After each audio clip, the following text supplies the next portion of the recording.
What is going on, everyone, and welcome back to Mets Weekly. Now, before we get into today's video, I want to remind everyone to like the video, hit the subscribe button, and turn on those post notifications to not miss live recordings of the Mets Weekly podcast every Monday night at 7 Eastern time throughout the offseason. Also, make sure to follow Mets Weekly on X and on TikTok for future content over there. Follow all of us individually. The links are in the description. So without further ado, let's get into today's video. Now, with free agency beginning earlier this week, Mets fans have been making their wish lists and sending them to Steve Cohen effortlessly. But there's one thing that everyone needs to know about the Mets' financial flexibility is that they still need to spend it in a smart and sustainable manner. Sometimes a player looks like a good addition on paper, but there's loads of factors that do go into it. And that's where we come in to identify those potential red flags. Some players come with a lot of risk. Some are outlier free agents from outlier seasons,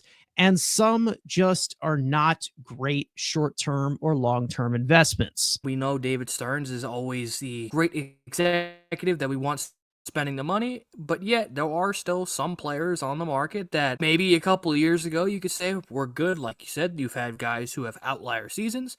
Maybe you have guys on teams where they're not needed to be the guy, where they maybe can be lower end on the totem pole of an offense. Still a very good player, but then if you take him off said team, maybe is not what you expect and could potentially be a massive disappointment for some fans. And then you have pitchers that, again, always when it comes to pitchers, they're always the scariest part of paying money for us. As we always say, to draft and develop. And then in my perspective, trade for pitching, pay for bats. But again, that's not today's video. But there are some guys who I know some fans have already clamored for that we have some red flags, and we'll break it down for you. I think that when you go into this free agent market, it's really easy to kind of handpick things, whether it is recency bias or whether it is guys who look good on the stat sheet at face value. But then there's also some other things that you can go into as to where, what is this player going to be asking for? What is their market going to be looking like? And is it really worth it at the end of the day? Or maybe for just the entire Mets team situation, as to why the Mets really should not go after some of these free agents, and maybe address to the quantity approach as to being aggressive with this one free agent. So here we go. We're going to identify all of those types of situations with 6 free agents the Mets need to avoid this offseason. Now, we have 3 position players on this list, and we have 3 pitchers to make this list of 6 players. Let's start off with those position players, and I feel like it's pretty self-explanatory to have this position on this list, especially when you're talking about the Mets having a free agent first baseman on the market going into this offseason. I'm going to start this one off with Anthony Rizzo. Throughout a 14-year career split across Chicago and New York, Rizzo has established himself as one of the best first basemen in all of baseball of the last decade. However, as a career 125 bat, Rizzo has slowed down over the past 2 seasons, battling multiple injuries in that span and missing over 100 games in these past 2 years. Rizzo has slashed 237, 315, 358 across 796 plate appearances. In 2024, Rizzo landed in career worst in nearly every batted ball data category, from average exit velocity, hard hit rate, barrel rate, and chasing over 32% of pitches faced. On the defensive side, Rizzo has also regressed from his Gold Glove days in Chicago. With diminished range on the left corner, Rizzo has scaled a negative 17.8 defensive run value and a negative 3 outs above average, over 1,600 innings logged at first base since joining the Yankees. Following 3.5 years in the Bronx, the Yankees went on to decline Rizzo's $17 million team option for 2024, sending him to the free agent market this winter at age 35. Now, why is there a possibility that the Mets would go after Anthony Rizzo? Now, of course, we all know about the main factor of the Mets having Pete Alonso going on the market, and it's not a guarantee that he stays, but also there is also the fact of the Mets having a right-handed heavy bat lineup as of right now, Rizzo being a left-handed bat, and it possibly could help their lineup, putting him at first base. But when you look deeper into it, Rizzo at age 35, he's been on quite a decline recently. We also have seen a lot of injuries recently. I didn't even mention concussion that he did have earlier this season. So there is definitely a lot of concern there, just not an area that I would go to. You brought up the main thing. He has not been the same player since that concussion in 2023. Like, you look, when he came over to the Yankees, he was still a productive power first baseman. His defense was still above average. But ever since that concussion, it's kind of been the end of the, prime Anthony Rizzo, if you want to call it that. He's also 35. I understand definitely there would be interest for the Mets to add a left-handed bat. We expect them to add a few left-handed bats to this lineup because we are so right-handed heavy. But when it comes to the betterment of this Mets team, if we were to get, again, if we're talking prime Anthony Rizzo, we are getting a very good defensive first baseman. I think it would have been a fit. If Pete were to leave, we'd hope the Mets would pivot to maybe adding a third base, move Mark Vientos over to first base. Rizzo just doesn't fit kind of what Stearns wants and what this team needs. Yes, you say he needs a left-handed bat, but the power's zapped, the fielding has gone to shit. Very little first baseman add any value with speed, but it does help, I think, the Mets roster construction. If, like, let's say Pete Alonso does go elsewhere, if it's, signing wherever, that it's best for the Mets to look internally to move Mark Vientos to first base and then look externally at that other corner where potentially you can get a elite defender, would probably be what David Stearns prioritizes if Pete Alonso were to walk. We are not saying that Anthony Rizzo is completely finished in his career, because I still think that there is still things left in the tank, but probably not at the level of the top tier echelon of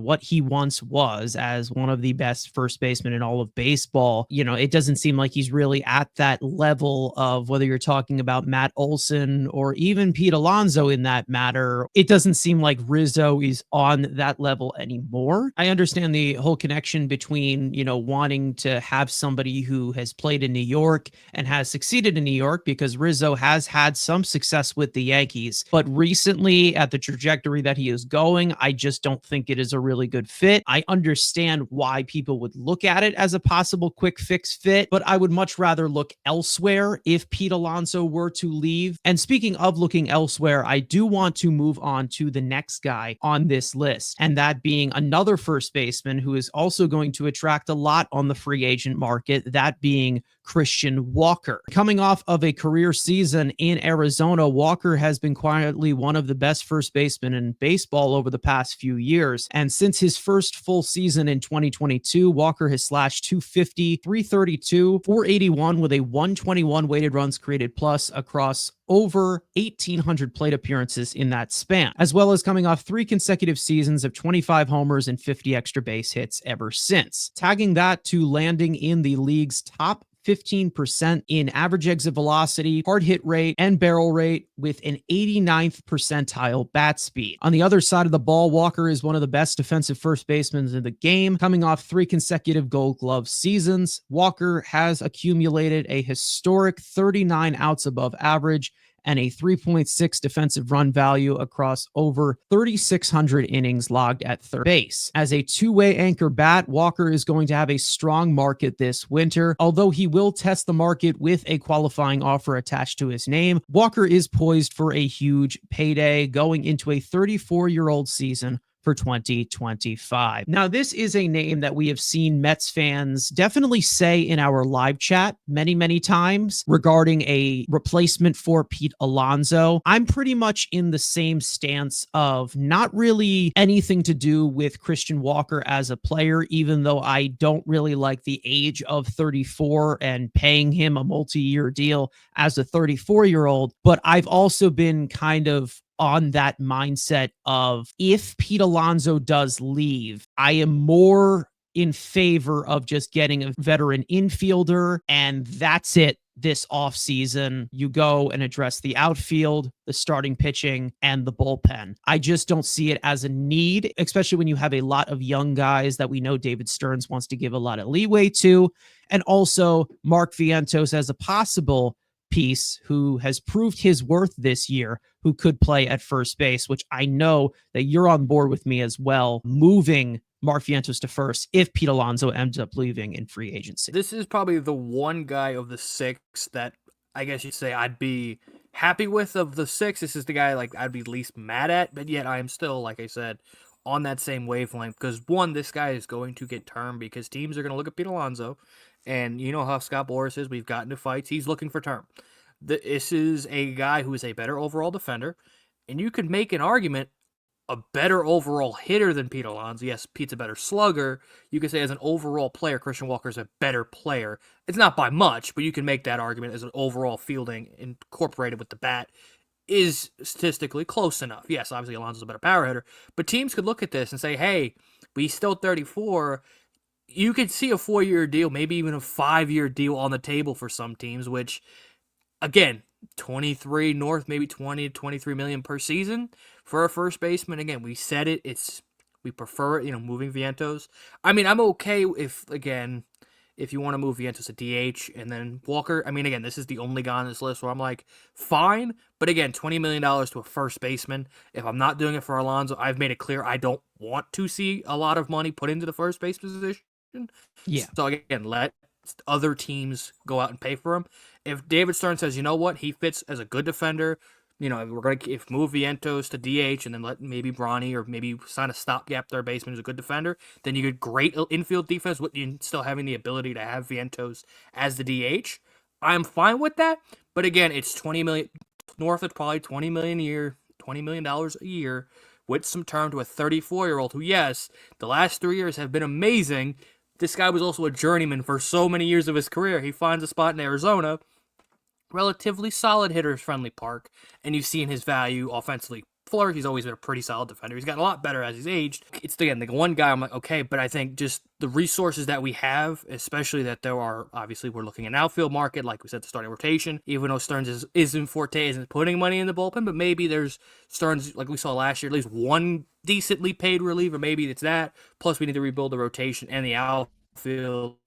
It's just not great asset management. If it's not Pete, then again, let the kid shift over to first, and then maybe there are some trade targets for third basemen that are great defenders that fit more of that run prevention David Stearns model without overpaying on term. When I look at this, I kind of just have at the top of my mind just saying, okay, well, if we didn't get that season that we got from Mark Vientos, maybe Christian Walker would be a little bit higher on my list to be somebody that we pivot to if Pete Alonso ends up leaving. I'm not saying that Mark Vientos should be the first baseman outright, no matter what. There's a possibility that he just becomes the DH because we know that at third base, he's not sure-handed there. He did play better than we thought he would, but he still was not great. But when it comes to something like first base, I do think that it is more valuable to have a power bat like that who is young. But when it comes to somebody like Christian Walker, it has nothing really to do with the fact that he's not a good enough replacement. I do think that it's just the fact that the Mets can't really look at it in a sense of, well, we lost one all-star first baseman. Let's bring in a new one and replace him because we have a new hole now on our fantasy team. Like, I really look at it as just like a little bit of a swap in first base, which you don't really need to do, especially when you have a power bat like Mark Vientos, who has proven his worth, like we have said. I feel like it just can be done internally because I do trust Mark Vientos that he will sustain this way. Is it possible that maybe he has like this sophomore slump? Maybe. But again, when it comes to Pete Alonso, I'm not looking to hunt so much on that first baseman market, especially with what you are looking at with Christian Walker, who, again, there's also the factor of, can he play in New York? We don't know. Another thing that I do want to put out that a lot of people aren't really looking at that much, Christian Walker is another one of these guys, right-handed batter, struggles with the breaking stuff, something that has really bullied our entire lineup from righty-righty matchups all season. I just don't think that's going to help. Crushes fastballs, he crushes left-handed pitching. When you have that sort of matchup, putting him in the middle of the lineup, as opposed to somebody like Pete Alonso, who we've seen also struggle with stuff like that, I don't think that it's going to be much of an upgrade as much of a balanced hitter. Like you said, Walker and Alonso are very comparable as to what we've seen production wise from Alonso recently. He's not anywhere close to that 2019 self. He's still productive, but as compared to somebody like Christian Walker, I don't really think that you're really looking at really an upgrade. I think you're just looking at a replacement that you feel like would be a better investment short term, but also you're looking at it the fact that he's way older than Pete Alonso. He's 34. So it's not really like it's a younger, better investment. The guy who's the younger and better investment at first base, if Pete Alonso walks, to me, is Mark Vientos. And now that brings the trail to our final position player on this list, and that involves the scenario as to if the Mets were to move Mark Vientos to first base, and that makes you think that maybe there is an opening at third base because you do have Ronnie Mauricio coming back from injury. You don't know what is going to be the status for him. You know it's going to be a little slow. Maybe he starts off in AAA. Brett Beatty has not proven his worth to be a major league player, so then you're thinking about possible third base options. And that's where Alex Bregman comes into the mix. I think Alex Bregman is going to be one of the top pieces on the market, and he's definitely going to get a lot of interest. And as a core member of the Houston Astros perennial playoff team, Bregman has been one of the best third basemen in the game since his MLB debut in 2016, landing in the top 3 in nearly every statistical category among third basemen among the past decade. In his contract year with Houston, Bregman slashed 260, 315, 453 with a 118 weighted runs created plus across 634 plate appearances. Coming up a bit short after his MVP caliber season in 2019, Bregman is still one of the most disciplined bats in the game, although his batted ball metrics have come up mediocre over the past few years, landing in league average percentiles for average exit velocity, hard hit rate, barrel rate, and with slightly above average quality of contact metrics. Although he's not on the defensive level as Arenado or Chapman, Bregman is still one of the most sure-handed defensive third basemen in the game. Coming off his first Gold Glove win in 2024, Bregman scaled a 6 defensive runs saved and a 6 outs above average in over 1,200 innings logged at third base this year. With mutual interest in re-signing with Houston, Bregman will be testing the free agent market for the first time in his career, going into a 31-year-old season for 2025. And let's just say once again, this is another player on this list who is great and one of the best at his position over the past few years. The one main thing that I'd say that makes this a little off-putting for the Mets in this situation is I don't think that you want to be giving that much term to a 31-year-old third baseman. I'm not saying it would be Anthony Rendon bad, but I'm just saying that he is going to get paid on this market, especially with teams looking for a third baseman in free agency. Swing is sort of built perfectly for the ballpark he plays in. You know, having that, short porch, the Crawford boxes, whatever the hell you want to call it in Houston, with me, has always scared me off. Where you look at that Houston lineup, when in its prime, late the last couple of years, obviously they've lost some pieces. He was able to hide in Jordan, Tucker, Correa, Altuve, like those murder row, and he could just be a piece. And he was a great piece of that. He's also a guy that doesn't strike out a lot, so that's, good. Guy puts the ball in play, walks, has a good eye, doesn't strike out. That's all amazing. You made the point. Term. You know me. I don't care about the AAV. It's always term. He does kind of fit the Stearns archetype. Good defender, doesn't strike out, so maybe you could see that. But again, when you look at the team, who's seen mutual interest with the Houston Astros, maybe the Detroit Tigers, maybe he reunites with AJ Hinch, so you already have 2 teams. Seattle is another team potentially, so you're already getting 3-4 teams. Yes, this isn't... Philly as well is going to be put Philly's their hat always, in, yeah. If they do trade Alec Boehm, but with Bregman, it's just... He's not an alpha, and you put him in this lineup, and you're going to have to probably hit him 5th. Like, let's say this is your replace, and he has to replace the production of Pete Alonso offensively. Bregman has always had about, he's hovered around a 4 to 5 win player. Again, he is a good player, but you put him in this circumstances, like, hey, bud, you have to replace Pete Alonso, who, again, fan base loves. I don't, but we've made that clear. A huge fan favorite who's hitting 30 to 40 homers a year. And when you put him in the Met lineup and you watch him every day, he's a great overall player, but is he going to, in casual fan mind, say this is the guy you got rid of Pete Alonso for. He's a nice player. I would love to see a defensive left side of the infield of him and Lindor. But is he going to be good enough offensively? Which again, these are all external factors. He would look to top the Chapman deal, which is at minimum 6 years, 150. We all agree that Chapman's a better defender, and I think we would prefer Chapman's archetype more than Bregman because he's a little more power, willing to take a little more strikeouts for more power. But again, Bregman's a nice player. I just think, again, he's not going to be a cornerstone of your offense. I think he could be a very productive piece. But where the Mets lineup is, again, we're adding a little bit of that youth. Obviously, we have, an MVP caliber. We love Nimmo. Mark Vientos, we hope, can duplicate his production. Everywhere else in that lineup, you got question marks. If it's youth, if it's, we'll see what they add in free agency. And Bregman just isn't a great enough offensive piece to give that, 6-7 year deal where, you can go an outfield market, you can go maybe even the trade market for a third baseman, or maybe you get a little more power with less term. So again, with us, me, I'm scared of term. He's going to probably top that Matt Chapman deal. I just think, you know what? He's a nice player. Good luck for whoever is going to get him. That team will not be the New York Mets. I really am not in this Bregman market. I do think that he is a great player. Again, I think that he's one of the best at his position.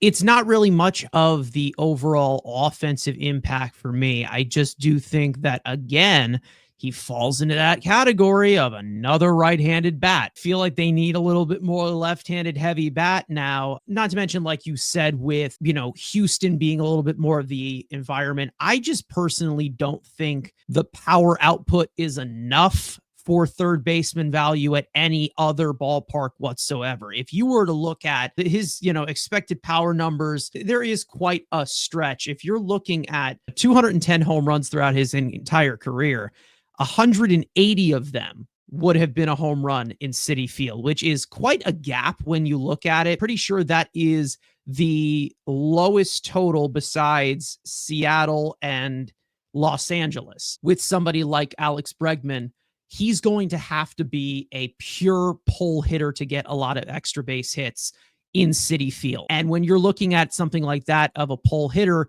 that kind of sacrifices the discipline. We all know that Alex Bregman is a very disciplined hitter. So he's going to lose a little bit of that identity. He hit 45 home runs in 2019. So obviously with the juice balls and everything, he definitely has not been the same ever since. He's been kind of in that 20 to 25 range. It's expected to be somebody who can provide a lot of the strength skills that you look in for a player, as opposed to maybe a shortstop, which Alex Bregman originally was. Expect a little bit more of the athletic tools from them. And that brings us to the pitching part of this list. I think you will start to see a trend here with the list. We're not going to tell you what the trend is, but I think you'll figure out along the way. First one we're going to start off with is Walker Buehler.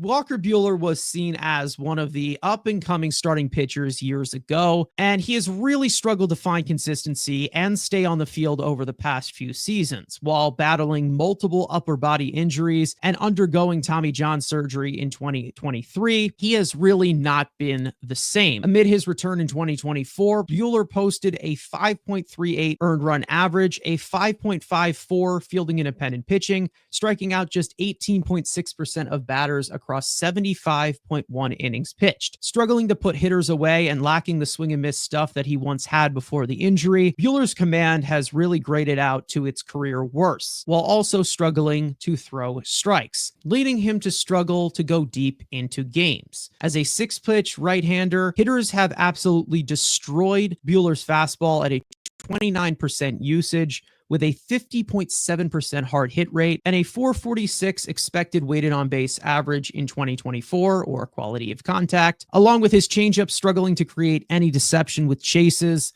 as well as all of his other secondary stuff in the matter. Although he came off a solid postseason campaign helping the Dodgers secure their 2024 World Series title, Buehler's overall explosiveness and kitchen sink style effectiveness has really declined since his days as a frontline arm. Hoping to bounce back in 2025, Buehler will be entering a 30-year-old season amid testing the free agent market this winter. To me, it doesn't really seem like it's any of the fact that Walker Buehler just is not the pitcher that he once was. And it is possible that he returns to form, but I personally believe that it's going to take a little bit more of a seasoned organization to kind of tap into something like that. Whether you're talking about the Milwaukee Brewers, whether he just goes back to the Dodgers. I do think that Cleveland is the best fit for somebody like Walker Buehler in this agency market. I do think that the Mets should take some flyers on some starting pitching. But as for somebody like Walker Buehler, who has really, really declined from the dominance he showed as a young pitcher in his rookie year, in his first few years, he's going to have to go to another team that can fix him from being damaged beyond repair. Going into the post, and this was, a definite guaranteed, this guy's only going to get a 1-year deal, prove it deal somewhere else. And, we're going to use a term that's more used in hockey. There's going to be some World Series tax added to potentially this guy getting maybe a 2-year deal with someone where maybe, again, he had his best starts, obviously, against the Mets and the Yankees. Again, teams, maybe there's some dumb team that values, again, oh, he pitched really good in the postseason. Again, that's, maybe one of those teams. I think, like you said, I think Cleveland fits perfectly. Again, is it fool's gold? Who knows? But again, this is a guy who someone is going to take a flyer on. I just think, again, as much as Met fans like Jeremy Hefner, and we saw it with Minaya and Severino, and you could say maybe some Severino similarities. Again, let a team that consistently pumps out pitching go and let them have this. The Mets need to go, especially after a surprise playoff run and going back into that. We need to get back to consistent winning. I do think, like you said, I think they're going to maybe in the back half find those flyer guys. But I think maybe they take a step up more. They're not going, scraping the bottom of the barrel. I think they're going to be in that middle tier for pitching, as well as maybe at the top of the market, but we'll see. Buehler, again, needs to go to a team that is more efficient and more constant in developing pitching, and then he can go out and look for his bigger deal after that. It's not really just me coming out as a salty Mets fan. Like you said, him dominating the Mets in the way that he did, like he pitched against the Mets the way that he did. I mean, the Mets could not score off of him. And I've talked about this multiple times on our show. Walker Buehler did not pitch well in that game. He was leaving a lot of things over the middle. He was not able to get to his breaking stuff whatsoever. The Mets were just bailing him out every single time. I think that there is still stuff left in Walker Buehler, but that front arm time that he had at the beginning of his career, that's over now.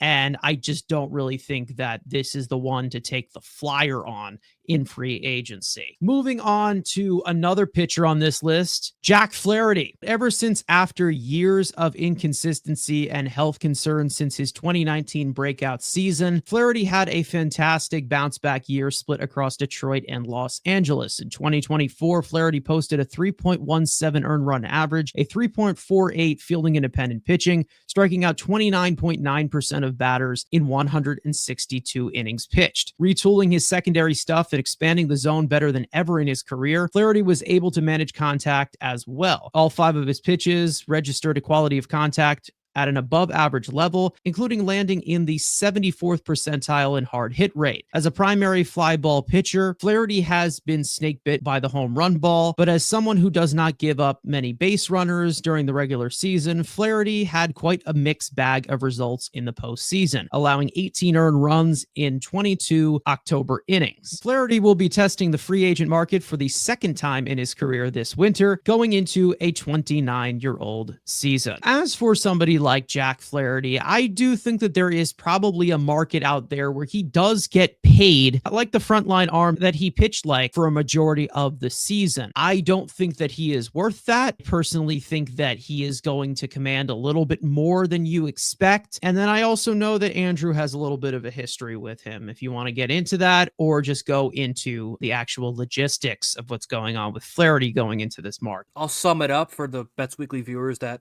have been here for extended.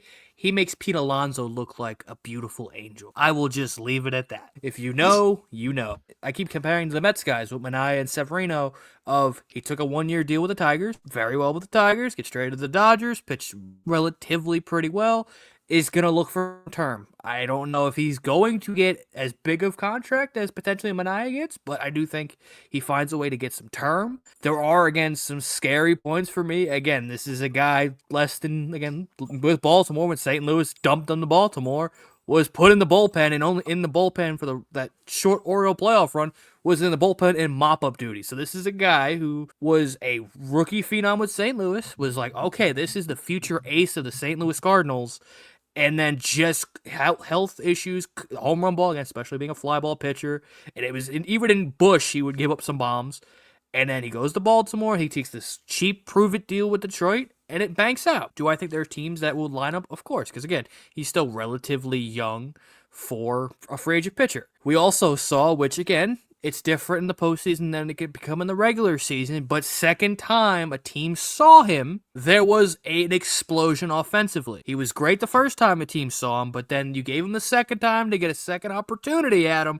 They lit him up pretty damn well. There were Mets fans at the deadline that wanted the Mets to trade for him from Detroit. Again, I just can't personally cheer for the guy for what he did. That's how bad of a human being, and you could check Twitter. He's had some spats with reporters. So you're telling me a New York market, I don't think that's going to blend well, especially if he were to go back to maybe his Baltimore or end of St. Louis form. It just seems like a recipe for let a small market team like a Cincinnati Reds or Texas Rangers that needed some starting pitching. That's the type of guy that can fit there and be perfectly fine, and I don't have to cheer for him. Here's the main thing that I kind of look at it when you're just talking about it in a logical sense or just a objective sense, but I just don't really see any reason as to why the Mets should go after somebody like Jack Flaherty, who has been very volatile in the past. A struggle the second time around that teams are facing him, like you just said, especially in a very competitive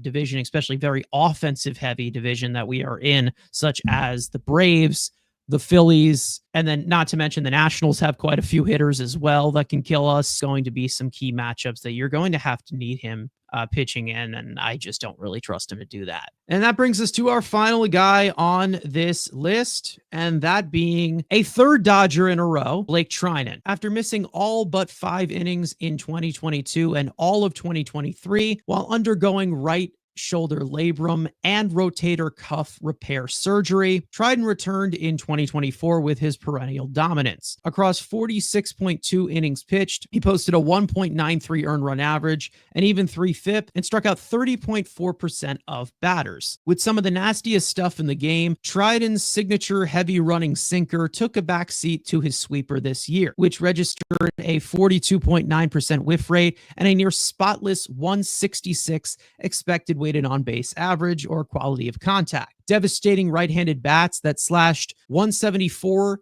245, 261 against Treinen all season. With fantastic control and plus command, Treinen has been a dominant back-end arm for over 10 seasons and will test a very top-heavy reliever market this winter and will be entering a 37-year-old season for 2025. Now, obviously, Blake Treinen has had quite a career this last decade. The main reason as to why I would put him on this list, and I don't know if you agree with me in this sense, is it's not really just the age in that sense. It's the fact that I feel like recently he's been an overworked arm in that Dodgers bullpen, especially when you're talking about how that Dodgers bullpen operated throughout the postseason. I'm not really in favor of bringing in someone at that advanced age, even though he has been very good. And even though he is a very explosive arm, I also do think that he is going to get a lot of money AAV wise. And I don't think that David Stearns is going to want to spend in that area that much,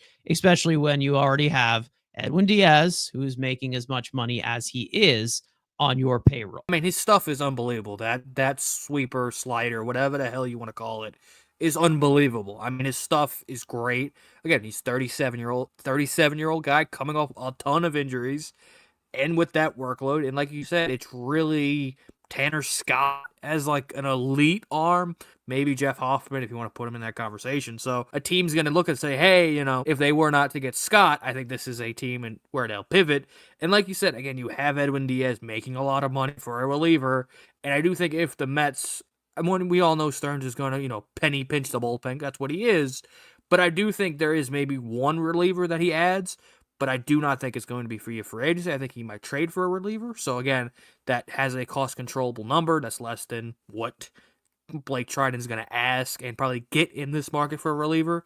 But Again, like you said, his arm, we'll see if he even has an arm because, again, like we said, he was completely overworked. If he was younger, maybe in, again, his mid-30s instead of the back half of the 30s, I think we'd be okay with it. But again, as much as I would love to have that second closer in the bullpen, I know we overrated at times, but it would also, again, be able to use Diaz in a different spot. I just don't think Blake Trinan one for AAV is going to cost. And again, relievers, we've seen reliever contracts lately in being overpaid. If it's Robert Suarez, who's amazing, he got a term. Obviously, our closer, Liam Hendricks, got term. Like these guys, even if just based on stuff, someone could maybe give him a second, maybe hell, even a third year. That, again, especially how thin the reliever market is this year, I would love to have him, but the price to acquire and just the question marks of availability, plus whatever that arm is going to look like coming into spring training, I think, again, a few years ago when he was leaving Oakland, 100%. In 2024, going into 2025, I think that ship has sailed. So there are 6 free agents that the Mets need to avoid this offseason. Let us know if you agree with them or disagree with them. Let us know in the comments below. I am sure you will. Make sure to like the video, subscribe, turn on post notifications to not miss the Mets Weekly podcast every single Monday night at 7 p.m. Eastern Time, which we record live on our YouTube channel and on X. Thank you guys so much for watching. Let's go Mets. And we'll see you guys next time.